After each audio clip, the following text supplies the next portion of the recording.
In today's video, we're going to look through some constitutional silver.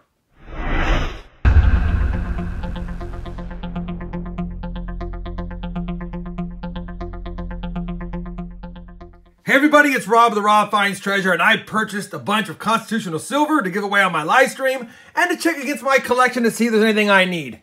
Got a bunch of 40%ers, a bunch of Ben Franklin half dollars, finally got a handful of Walking Liberty half dollars, some 64 Kennedys, we got some SLQs, some Barber goodies, even some peace dollars, and some Morgan dollars. For this video, obviously I won't do much with the 40%ers. I will be checking for any 55 and other key date or semi-key date Ben Franklin, so I can put those in a roll. And of course, checking the Walking Liberties for anything that I need for my album to upgrade or to fill a hole. Still looking for a 38D, believe it or not.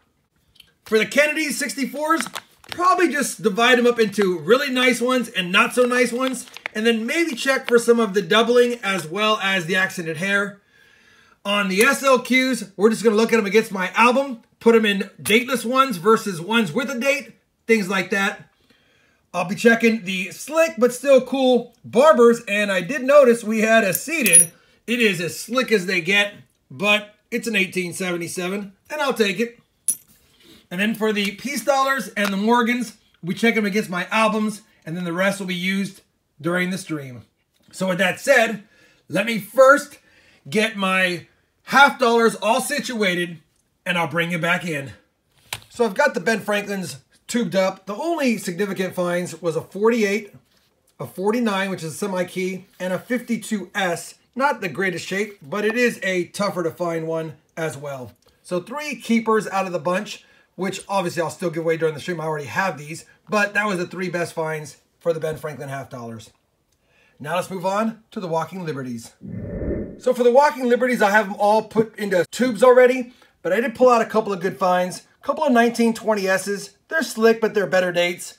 A 27S, got a ding, pretty slick, better date. A 33S, that's actually not in bad shape. I mean, I've seen worse. Better date as well. And I did find one 38, but it wasn't the 38D, of course. Now for some of the older, slicker ones, we had a handful of 1970 Philadelphia. Again, better dates, but they're slick. And a 1917S. We also had a handful of 1919S's, as well as a 1918 Denver. Again, all better dates. The find for the Walking Liberties, though, albeit slick, is this 1917 D obverse mint mark. Only 765,400 of these minted. It is not a semi-key date, but it's definitely a better date. In G4 condition, it's a $25 coin. I don't know if this is G4. That's probably stretching it, but you can read the date. You can see the mint mark. Has some detail. Either way, though, I didn't have it for my book, believe it or not, so it'll take a spot. That makes me happy. That's about all we can do for the Walking Liberties. I'll take it. I'll check some of these other slicker ones against some of my slick oldies, but I highly doubt they'll upgrade. Now that we've done that, to save time, I won't go through the Kennedys on camera. We'll go right into the SLQs next. I decided to go and insert this clip after the hunt because later on that night, I did go through my 64 Kennedys, and sure enough, we found a 64D QDO. That's quadrupled die obverse FS105. I won't go into too much specifics about it. You can check it out on the PCGS website, but I'm very happy to have it. Bottom line is there's significant quadrupled die doubling on the word we, as well as some of the letters in Liberty. Very cool find. Just wanted to point it out. I did post a picture on my Instagram, and I did show this off during one of my live streams. But for those that don't follow me on Instagram or don't watch my live streams, I wanted to point out we did find a goodie. Very happy to have it. I don't know if it's worth grading because it is probably right around mint state 63. And to fetch a lot more value than just $50 to $70, these need to be above mint state 65. I don't think it's a mint state 65, but I'm still happy to have found it, and it is in nice mint state condition, albeit lower mint state condition. Now that we finished talking about that, just wanted to throw this clip in. Let's get on to the Standing Liberty Quarters. So for the SLQs, I got them separated by year. These are all the dateless ones with no mint mark. And they all are variety 2. You can tell variety 2 by the way that the hair is angled down versus up, as well as where the hand is in relationship to the word Liberty. No mint mark on any of these. All variety 2, anywhere from 1917 to 1930. Same with these, all variety 2, but these have a mint mark, a D on the top one and an S on the other. Couldn't pull a date. I haven't spent a lot of time looking at these under the scope. I'll do that another time. But most likely, again, 1917 to 1930. These are the ones with dates, 25, 26, 27, 28, 29, and 30. The only ones that really matter in these years are the 26 DNS and the 27 DNS. And out of all those 26s, we did have one 26 Denver. Not a bad find. About 1.7 million minted. Not in the greatest shape, but definitely G4 better. I'll take it. And then the best find of the SLQs is going to be this 27D. And you can barely make out that D next to the pedestal, but you can definitely see it.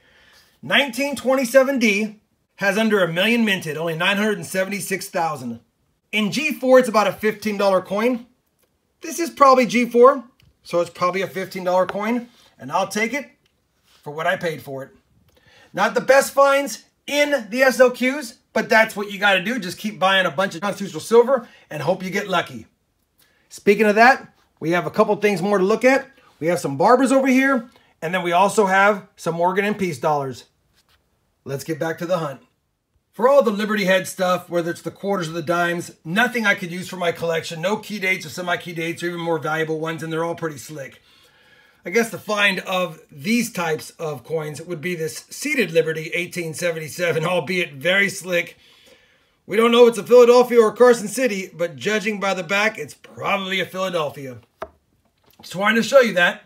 Now we'll move on to the Peace dollars and then the Morgan dollars. For the Peace dollars, we got quite a few 1922s.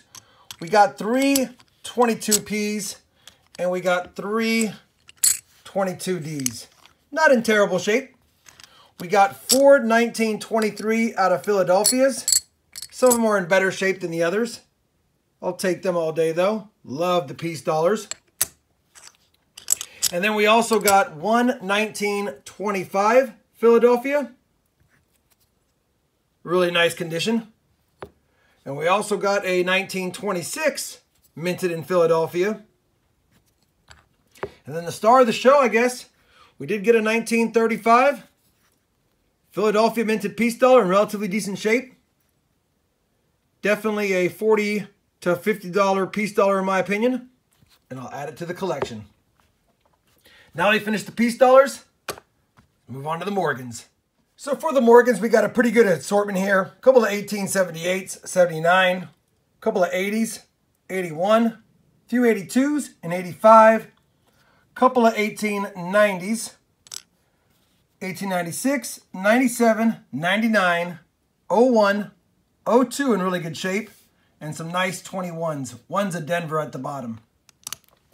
Now, I know I didn't cover mint marks, but rest assured there is no key dates or semi-key dates in here. I've also checked for any doubling and any of the VAMs. I didn't see that. The last step I'm going to do besides show them off to you, because a couple of these have pretty cool toning on them, I'm going to check them against my album and see if any update. Let me see if I can add any of these to my Morgan dollar albums, and I'll be back. Well, I finished going through the Morgan dollars, and I was able to upgrade 4 and add 2. And just for a quick panorama of the collection that I have amassed from either trades or constitutional silver purchases, I have not cherry-picked the best of the best. I'm missing quite a few. This is not the best book in the world, but it's what I got. So there's going to be some that are awful looking, but I've been upgrading them over the last couple of years every time I buy Morgan dollars. All right, let's take a look. You can see on the first page, I'll just give you a bird's eye view. We've got a pretty good, nice number of examples. Obviously, I'm going to be missing a lot of the key dates and Carson Cities, and I'll have some uglies in here too that are just spot holders, but I'm not displeased with the progress I'm making on my Morgan dollar collection. Again, we do have some uglies. We will figure that out down the road, but for now, this is what we have. Not too bad. We are getting most of the years. Obviously, the key dates and the Carson Cities are going to be tough. Those will probably have to be purchased no matter what or traded for. But we'll work on that throughout this year as well. That's the first book, 1878 through 1891. Here's 92 to 21. And again, this one is missing quite a few. I really got to start looking for some more Morgans, but we're working on it. I know I'm rushing fast through this because I do plan on updating you when I have a near complete collection sometime this year. In the meantime, that's what we got. Pretty happy about that. I actually don't have a piece dollar album that I want to show you yet because I have them in flips. Once I get my album in and I've worked on my next junk silver purchase or constitutional silver purchase, I'll give you guys another update and show you my piece album then. Hopefully you enjoyed this constitutional or junk silver purchase video. If you did, I'd appreciate a thumbs up. And as always, everyone, happy hunting, happy stacking, and thanks for watching.